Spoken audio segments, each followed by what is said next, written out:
Good morning students, प्रिय विद्यार्थियों।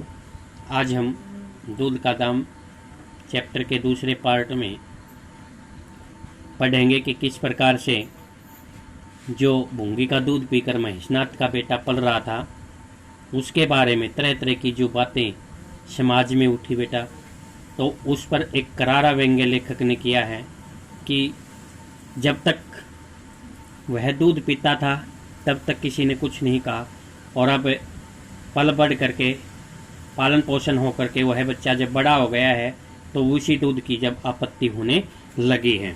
तो यहाँ बेटा दूसरे पार्ट में हम देखेंगे, शुरू कर रहा हूँ मैं अभी। इसमें कहा है बेटा कि भूंगी का शासनकाल साल भर से आगे न चल सका, अर्थात साल भर तक तो वह उसको दूध पिलाती रही। देवताओं ने बालक के भंगीन का दूध पीने पर आपत्ति की। यहाँ पर अब देवताओं का हवाला दिया जा रहा है। मोटेराम शास्त्री तो प्रयाश्चित का प्रस्ताव ही कर बैठे थे, अर्थात उसने तो कहा कि अब आपको प्रयाश्चित करना पड़ेगा। दूध तो छुड़ा दिया गया, अर्थात साल भर तक तो किसी ने कुछ नहीं कहा, लेकिन साल भर के बाद जो आपत्तियां आई बेटा और प्रयाश्चित करने का प्रस्ताव आया, लेकिन प्रयाश्चित की बात हंसी में उड़ गई। कोई भी उस बात पर गौर न कर सका। महेशनाथ ने फटकार कर कहा, प्रयाश्चित की खूब कही शास्त्री जी, कल तक उसी भंगीन का खून पीकर पला, अब उसमें छूत कैसे घुस गई? वाह रे आपका धर्म। अर्थात वो कह रहा है कि मोटेराम शास्त्री भी यहाँ पर जो अपनी एक प्रकार से रोटी सेकना चाहता था बेटा, अपनी कमाई के लिए वो कहता था कि इसके लिए आपको प्रयाश्चित करना पड़ेगा, हवन यज्ञ आदि कुछ कराना पड़ेगा, ठीक है। इसी प्रकार से वो भी चाहता था कि उसको भी कुछ मिले, लेकिन यहाँ पर उसने महेशनाथ ने उसको डांटा और कहा कि जब तक वह भंगीन का दूध पीकर पला था और अब उसमें वो छुआछूत आ गई है तो ये कहाँ का धर्म है? शास्त्री जी शिखा पटक कर, शिखा माने चोटी, चोटी फटकार करके कहते हैं, यह सत्य है, वह कल तक भंगीन का रक्त पीकर पला, मांस खाकर पला, यह भी सत्य है, लेकिन कल की बात कल थी और आज की बात है आज। अर्थात वो अब की बात कह रहा कि अब की बात अब है। जगन्नाथपुरी में तो छूत अछूत सब एक पंगत में खाते हैं, पर यहाँ तो नहीं खा सकते। अर्थात हवाला दिया है उस जगह का। जगन्नाथपुरी में तो सभी अच्छे हो चाहे बुरे हों, छूत और अछूत, जिसको छुआ जा सके या नहीं छुआ जा सके, वे सभी एक ही पंगत में एक ही लाइन में बैठ करके खाते हैं, पर यहाँ नहीं खा सकते। बीमारी में तो हम भी कपड़े पहने खा लेते हैं, खिचड़ी तक खा लेते हैं बाबूजी, लेकिन अच्छे हो जाने पर तो नियम का पालन करना ही पड़ता है। आप धर्म की बात न्यारी है। अब यहाँ देखना बेटा कि मोटेराम शास्त्री ने कहा है कि जब हम बीमार होते हैं तो भाई कपड़े पहने पहने भी, बिना नहाए भी खाना तक खा लेते हैं, लेकिन जब हम अच्छे होते हैं तो अपने नेम धर्म को करते ही रहते हैं। लेकिन अब तो उसी बात को लेकर कहा है कि अब 1 साल के बाद अब आपका बच्चा सही हो गया है, योग्य हो गया है, ठीक तरह से पल बढ़ रहा है, तो लेकिन अब आपको इसके लिए प्रयाश्चित करना होगा। तो इसका यह अर्थ है कि धर्म बदलता रहता है, कभी कुछ और कभी कुछ। अर्थात ये महेशनाथ पूछ रहा है कि धर्म में परिवर्तन होते रहते हैं और क्या। राजा का धर्म अलग, प्रजा का धर्म अलग, अमीर का अलग, गरीब का अलग। राजे महाराजा जो खाएं, जिसके साथ चाहे खाए, जिनके साथ चाहे शादी ब्याह करे, उनके लिए कोई बंधन नहीं होता। समर्थ पुरुष है, बंधन तो मध्य वालों के लिए होता है, अर्थात मध्यम वर्ग के लिए सारे बंधन स्वीकार होते हैं बेटा, सारे बंधन लग जाते हैं, चाहे राजा महाराजा होते हैं, अमीर लोग जो होते हैं, ठीक है। राजा जो लोग हैं बेटा, वे चाहे जहाँ भी खाएं, जिसके साथ भी खाएं, जैसा भी रहें, वो उनके लिए कोई बंधन नहीं होता। तो इसी प्रकार से ये बताया है बेटा कि मोटेराम शास्त्री उस चीज़ को प्रयाश्चित करने के लिए एक प्रकार से उस पर दबाव बना रहे हैं। प्रयाश्चित तो नहीं हुआ, लेकिन भूंगी को गद्दी से उतारना पड़ा बेटा। जो गद्दी पर जिस जगह पर जिस पद पर वह विराजमान थी, कि क्योंकि अभी तक उसका चारों तरफ से सभी उसका कहना मानते थे, जो जितने भी थे बेटा, मालिक या मालकिन जो भी थे, उसके आदेश का पालन करते थे, लेकिन अब कोई नहीं मानता था। दान दक्षिणा इतनी मिली कि वह अकेले न ले जा सकी, बहुत सी दान दक्षिणा उसको मिली बेटा, और सोने के चूड़े भी मिले बेटा। एक की जगह 2 नई सुंदर साड़ियाँ मिली, मामूली नैन सुख की नहीं, जैसी लड़कियों की बार मिली थी, अर्थात जो आराम से, जो एक प्रकार से साधारण सी साड़ी न मिल करके अच्छे जो क्वालिटी की होती है, अच्छे पैसों की जो है वो साड़ी भी उसको मिली बेटा।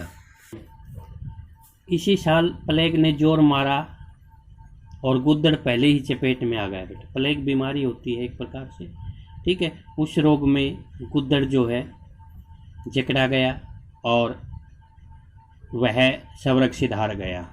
भूंगी अकेली रह गई बेटा, पर गृहस्थी जो की तो चलती रही। वह अब अकेली रह गई थी लेकिन गृहस्थी चलती रही। लोग ताक लगाए बैठे थे कि भूंगी अब गई, अर्थात भूंगी का अब कोई सहारा नहीं दिख रहा था। तो लोगों के मन में भी ये बात बार बार आ रही थी। फला भूंगी से बातचीत हुई, फला चौधरी आए, लेकिन भूंगी न कहीं आई और न कहीं गई। यहाँ तक कि 5 साल बीत गए बेटा। उसका बालक मंगल दुर्बल और सदा रोगी रहने पर भी दौड़ने लगा था। वह बड़ा हो गया था बेटा, 5 साल का हो चुका था। सुरेश के सामने पिद्दी सा लगता था, कमज़ोर सा लगता था। सुरेश कौन है बेटा? ये महेशनाथ का जो बेटा भूंगी का दूध पीकर अब वह स्वस्थ और मोटा तो तगड़ा बन गया था बेटा। एक दिन भूंगी महेशनाथ के घर का परनाला साफ कर रही थी। जो नाली थी बेटा वो साफ कर रही थी। वो महीनों से गलीच जमा हो रहा था, अर्थात उसके अंदर कीचड़ जमा हो गया था बेटा। आंगन में पानी भरा रहने लगा था, आंगन के अंदर पानी भरने लग गया था। रुक गई थी वो जो नाली थी बेटा। परनाले में एक लंबा मोटा बांस डालकर जोर से हिला रही थी। कौन बेटा? भूंगी बेटा महेशनाथ के घर पे काम कर रही थी जो। अब पूरा दाहिना हाथ परनाले के अंदर था कि एकाएक उसने चिल्लाकर हाथ बाहर निकाल लिया और उसी वक्त एक काला सांप परनाले से निकलकर भागा बेटा।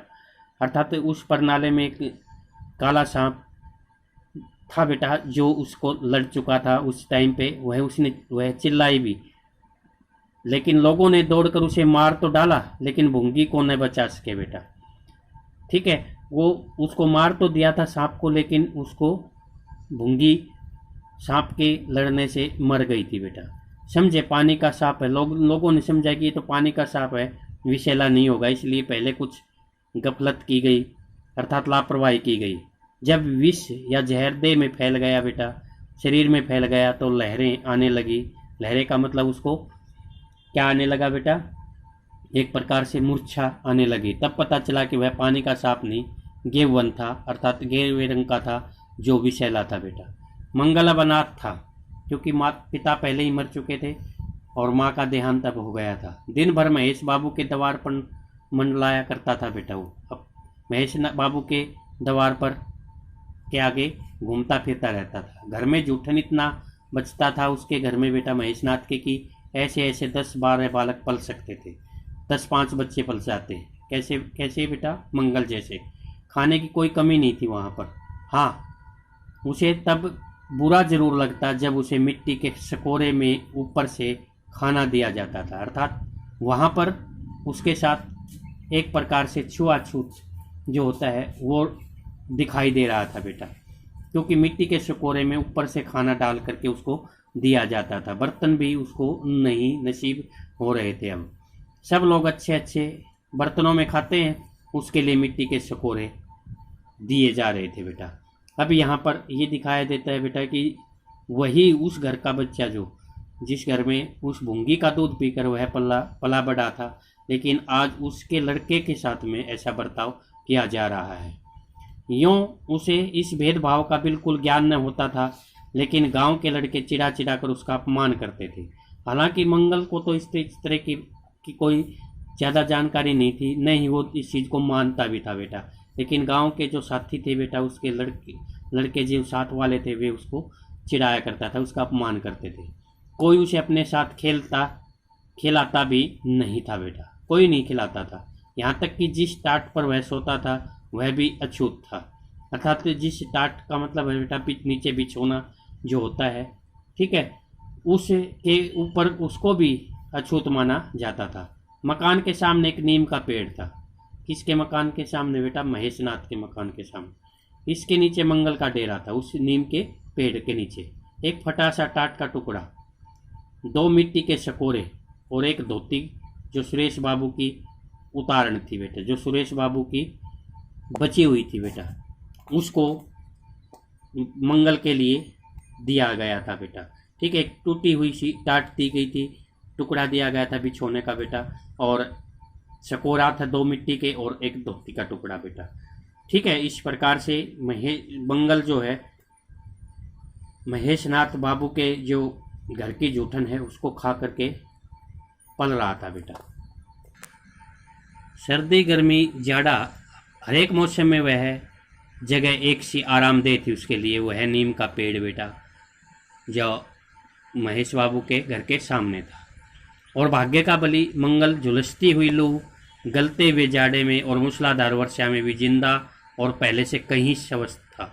अर्थात भाग्य का तो बली था कि न तो उस पर गर्मी का प्रभाव हो रहा था, न जाड़े का, और न वर्षा में भी।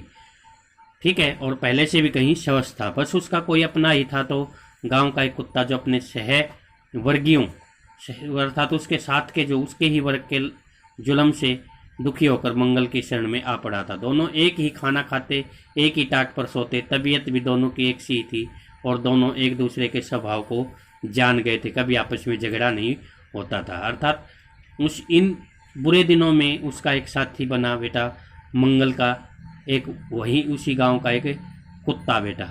ठीक है, जिसका जो उनके अपनी ही वर्ग का के कारण दुखी था बेटा, जैसे मंगल था बेटा। क्योंकि मंगल के साथ भी ऐसा ही बर्ताव हो रहा था, क्योंकि उसके साथ के बच्चे उसे साथ में खिलाते भी नहीं थे बेटा। गांव के धर्मात्मा लोग बाबू साहब की सुदारता पर आश्चर्य करते। गांव के लोग तो धर्मात्मा लोग थे बेटा, वो तो बाबू साहब की उदारता देख पर हैरानी करते। ठीक द्वार के सामने 50 हाथ भी न होगा मंगल का पड़ा रहना उन्हें 16 आने धर्म विरुद्ध जान पड़ता। छी, यही हाल रहा तो थोड़े ही दिनों में धर्मकांत ही समझो। अर्थात जो धर्म के पुजारी हैं वो इस तरह की बातें उठाने लगे। भंगी को भी भगवान ने ही रचा है, यह हम भी जानते हैं। उनके साथ हमें किसी तरह का अन्याय नहीं करना चाहिए, यह किसे नहीं मालूम। भगवान को तो नाम ही क्या है बेटा, पतित पावन। ठीक है, गिरे हुए को पवित्र करना। ठीक है, अच्छे को साथ देना, प्रत्येक व्यक्ति को बराबर मानना। लेकिन समाज की मर्यादा की कोई वस्तु है, कोई वस्तु नहीं है। उस द्वार पर जाते हुए संकोच होता है। गांव के मालिक हैं, जाना तो पड़ता ही है, लेकिन बस यही समझ लो कि घृणा होती है। जो धर्म के पुजारी हैं वहाँ जाने से भी घृणा मानते हैं बेटा, लेकिन मजबूरी थी उनकी। मंगल और टॉमी बेटा वही कुत्ते का नाम है, टॉमी, जो उसका एक साथी था। गहरी शांति थी का मतलब है एक दूसरे के हाव भाव को समझते थे। मंगल कहता, देखो भाई टॉमी, जरा और खिसक कर सो, आखिर मैं कहाँ लेटूं, सारा टाट तुमने घेर लिया। आपस में दोनों बातचीत करते हैं। टॉमी मान लो टाट पे बैठ सो जाता तो मंगल उसको थोड़ा सा आगे पीछे सरकने के लिए कहता बेटा। टॉमी कू करता, जो आवाज़ निकालता, दुम हिलाकर मान ले पूछ हिलाकर के खिसक जाने के बदले ऊपर चढ़ जाता और मंगल का मुंह चाटने लगता। अर्थात दोनों में प्रेम भाव है बेटा। शाम को वह एक बार रोज अपना घर देखने थोड़ी देर रोने जाता बेटा। जो उसका पुराना घर था वहाँ जाता और थोड़ी देर के लिए रोता बेटा। पहले साल फूस का छप्पर गिर पड़ा, पहले साल जो है वो जो उस पर छप्पर डाला हुआ था वो गिरा बेटा। दूसरे साल दीवार गिरने लगी और अब आधी दीवारें रह गई थी, जिनका ऊपरी भाग नोकदार हो गया था, अर्थात बिल्कुल कमजोर जीर्ण शीर्ण अवस्था में टूटा फूटा बन गया था। यही उसे स्नेह की संपत्ति मिली थी, उसे प्यार की जो संपत्ति थी उसका वो अपना घर था। वही स्मृति यादें, वही आकर्षण, वही प्यास उसे एक बार उस उज्जड़ में खींच ले जाती थी। अर्थात याद करने के लिए केवल अपने उस पुराने मकान में वह चला जाता रोजाना शाम के टाइम पे, और टॉमी सदैव उनके साथ होता था। टॉमी जो उनका साथी था कुत्ता बेटा। मंगल नोकदार दीवार पर बैठ जाता और जीवन के बीते और आने वाले सपन देखने लगता, अर्थात बीते हुए समय को भी और आने वाले समय के भी सपने देखने लगता। और टॉमी बार बार उछलकर उसकी गोद में आ बैठने की असफल चेष्टा करता, अर्थात वह उसे वहाँ पर बैठने की सफल कोशिश करता, असफल, जिसमें वह सफलता हासिल नहीं कर पाता। तो इसी प्रकार से आप देखें बेटा कि मंगल के दिन जो हैं किस प्रकार से बीतने लगते हैं। ठीक है। टॉमी नाम का जो कुत्ता है उसका किस प्रकार सहायक बनता है और वहाँ पर उसके साथ जो बर्ताव हो रहा है उसके बारे में भी बेटा आपने पढ़ा है। तो इस प्रकार ये दूसरा पार्ट आपका पूरा होता है बेटा। इसमें भी आपको जो है 10% रफ कॉपी में छोटे प्रश्न तैयार करने हैं बेटा। Thank you. ओके बेटा।